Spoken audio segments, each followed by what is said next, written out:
दिवस की शुभकामनाएं। सबको मैं आज ना हमारे गणतंत्र दिवस का ऐतिहासिक भ्रमण शॉर्ट में बताऊंगा।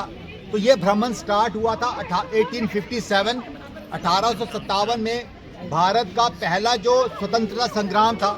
ये स्वतंत्रता संग्राम जो था मेरठ में से स्टार्ट हुआ था। वहाँ पर मंगल पांडे जी ने ये भारत के जो सोल्जर्स है उन्होंने स्टार्ट किया था।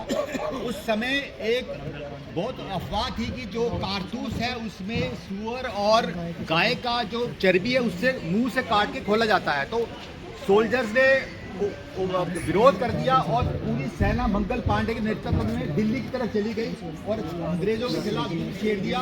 उनके साथ उन्होंने बहादुर शाह जफर जो कि आखिरी मुगल एम्परर थे उनको उन्होंने कमान संभाली। और साथ ही साथ उसी वक्त रानी लक्ष्मीबाई ने झांसी से अंग्रेज़ों के साथ लड़ाई शुरू कर दी। अवध में, लखनऊ में बेगम हजरत महल ने स्टार्ट की। कानपुर में नाना साहब और उनके जनरल तांत्या टोपे ने, बिहार में कुंवर सिंह ने गुरिल्ला वार से स्टार्ट हुई और इसके अंग्रेज़ों को काफ़ी नुकसान हुआ। और उन्होंने एक ही साल के बाद 1858 में ईस्ट इंडिया कंपनी को अबॉलिश कर दिया और ब्रिटिश पार्लियामेंट में ये पास हुआ। आज के बाद इंडिया के ऊपर अंग्रेजों का अधिकार हो गया और उसी दिन से गवर्नर जनरल की जगह वाइसराय की ने भारत की कमान ले ली। 1885 में फिर इंडियन नेशनल कांग्रेस की फाउंड हुआ ताकि एक प्लेटफॉर्म बना जिसके ऊपर भारत का आज़ादी होगी। 1905 में पार्टीशन ऑफ बंगाल को दो हिस्सों में डिवाइड कर दिया कम्युनल लाइंस में। अंग्रेज़ों की पॉलिसी डिवाइड एंड रूल के हिसाब से पूरे इंडिया में काफ़ी ज़्यादा बाइकआउट्स हुए। 1906 में मुस्लिम लीग बनाई गई, ऑल इंडिया मुस्लिम लीग। और 1915 के में क्या हुआ, महात्मा गांधी साउथ अफ्रीका से भारत में आ गए और 1915 में भारत की कमान उन्होंने अपने हाथ में ले ली। इसी तरह 1917 में बाल गंगाधर तिलक और एनी बेसेंट ने इंडियन होम रूल स्टार्ट किया। और क्या किया, जितने डॉक्टर, जितने लॉयर, जितने जजेस, जितने इंटेलेक्चुअल्स, उनको बोला कि लोगों में आज़ादी की अवेयरनेस फैलाओ। इसी तरह सेल्फ रूल अंग्रेज़ों को दिया लेकिन उन्होंने माना नहीं। और 1919 में जब जलियांवाला बाग का कांड हुआ, हज़ारों निहत्थे लोगों को जनरल डायर ने गोली मार दी। पूरे भारतवर्ष में आक्रोश की लहर बढ़ गई और 1920 में गांधी जी ने नॉन कोऑपरेशन मूवमेंट स्टार्ट की और पूरे भारतवर्ष में स्वदेशी की भावना स्टार्ट होगी कि अंग्रेज़ों के सामान को इस्तेमाल नहीं कर रहा है। और 1927 में साइमन कमीशन भारत आया। उस साइमन कमीशन में भारत का कोई मेंबर नहीं था और साइमन गो बैक के नारे लगाए गए। लाला लाजपत राय जी को लाठियों से मारा गया और उनकी बाद में डेथ हो गई।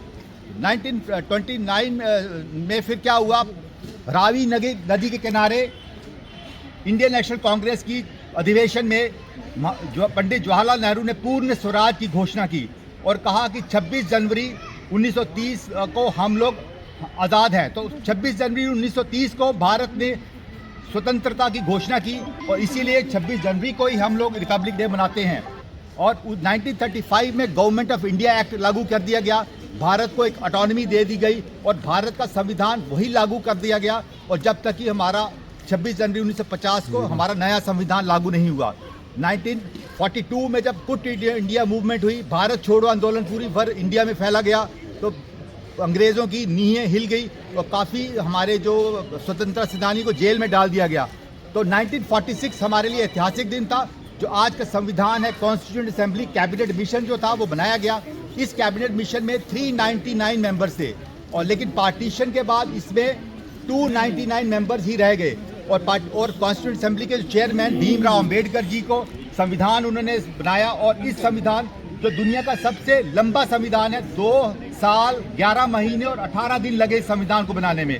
और अल्टीमेटली 26 नवंबर 1949 को ये संविधान अडॉप्ट कर लिया गया। और फिर 26 जनवरी 1950 को आज के दिन, आज 26 जनवरी 1926 को हम वही दिन मना रहे हैं, गणतंत्र दिवस।